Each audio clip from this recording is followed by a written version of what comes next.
The next sign involves a different type of disaster, one that strikes the very ground we walk on.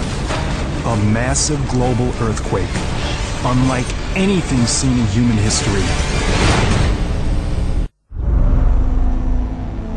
Many are skeptical of the Bible's 7 signs.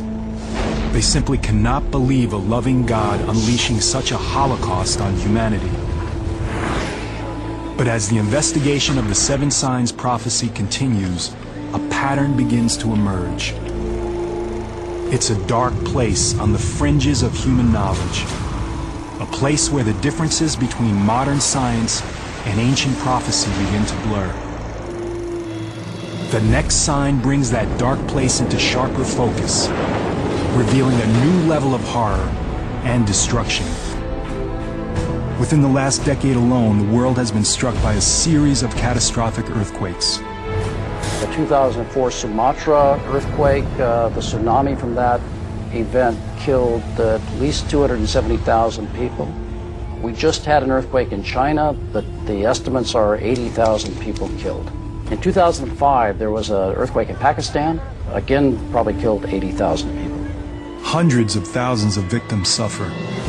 Women, children, the young and old. Are these terrible disasters linked to ancient biblical prophecy? For believers in the 7 signs, the evidence is clear. And I beheld, when he had opened the 6th seal, there was a great earthquake. Some believe the worst is yet to come. This is unlike anything we've ever seen in human history. This is a massive global earthquake that will terrify people to the core of their being. Imagine killer earthquakes striking all over the world at the same time. Even scientists are terrified by the possibilities. We're planning for ourselves here in the U.S., but if you think about some of the other places like Bangladesh, in Dhaka, an earthquake there, oh my goodness, the numbers will be staggering.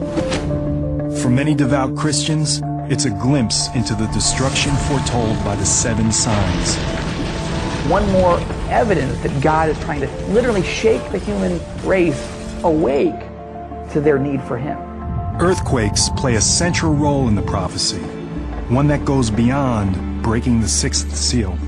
Earthquakes are a key judgment of God throughout the book of Revelation in what's called the 7th bowl.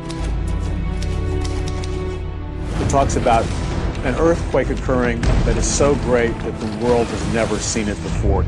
Mountains are leveled all across planet Earth. Islands dissipate and disappear. Entire cities are leveled.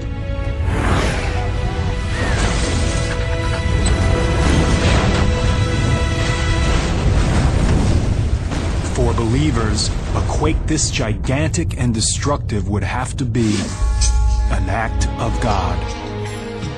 The judgments in the book of Revelation, that many of them will be intensification of natural phenomena that we see today.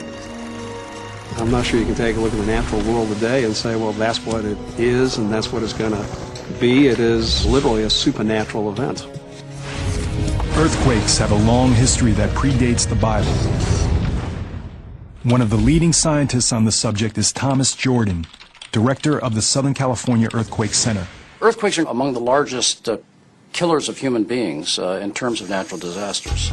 We know of at least 21 earthquakes that have killed more than 50,000 people in recorded history.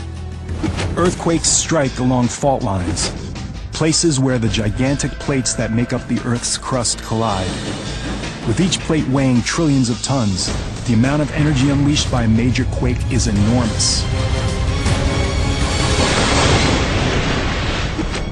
In fact, the island of Patmos, where the book of Revelation was written, lies in an area that's noted for its violent seismic activity.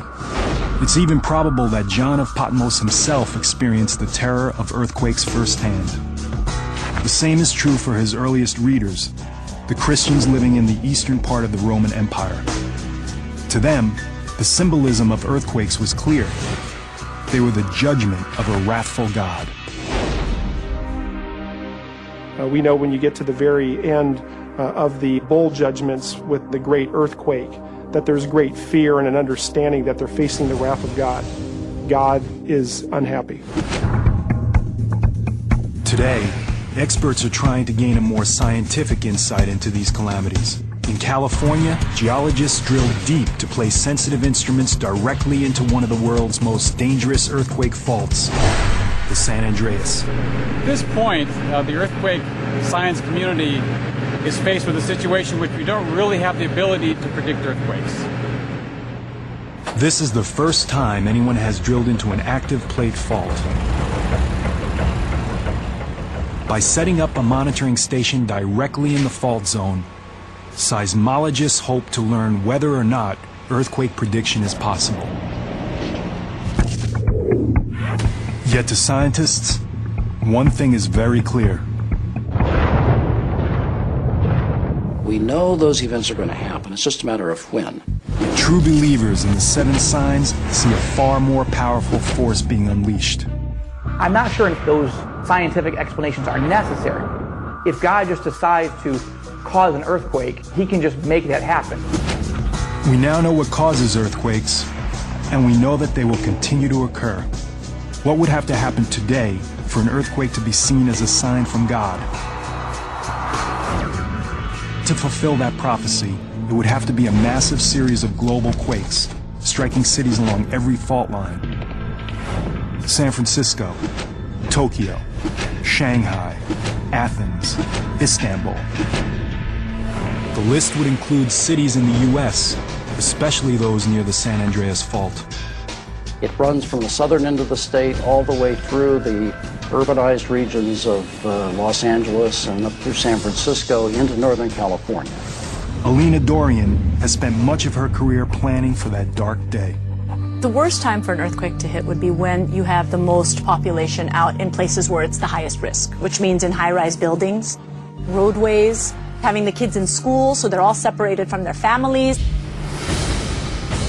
It would be a tremendously violent event. The ground could move by 10, 20 feet. It would be shaking strong enough that people would be literally thrown to the ground. They couldn't stand.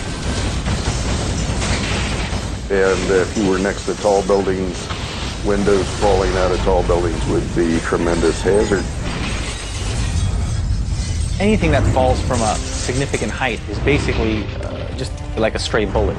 Now add to that glass, which is in those large structures tempered and made to withstand significant wind. It's basically falling blades.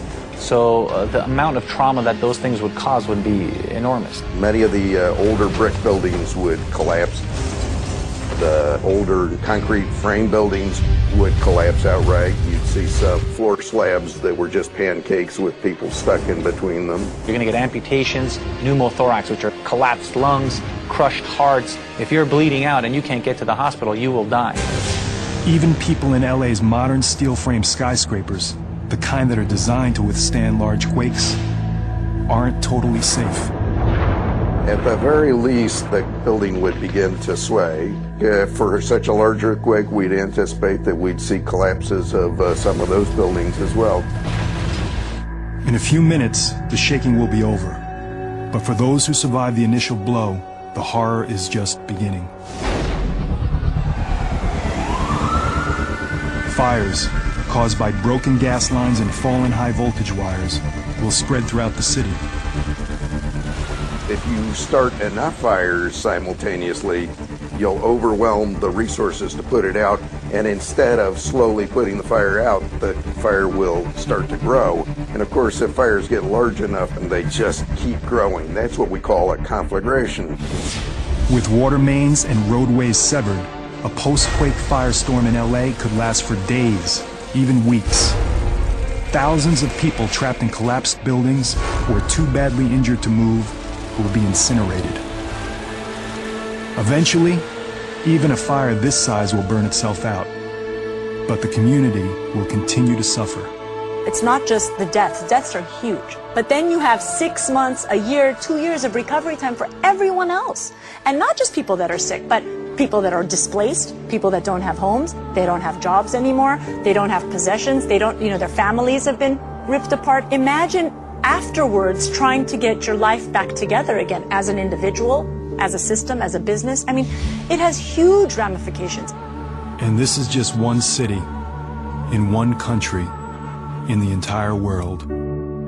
Imagine the consequences of a simultaneous global quake in poorer areas around the globe. Those buildings can't survive.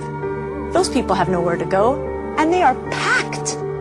There are so many people in a little square meter. So it's something that you have to think about. Catastrophe on a biblical scale. Earthquakes are a warning. They have taken place throughout human history, and they are an indication that God is still in control of Earth.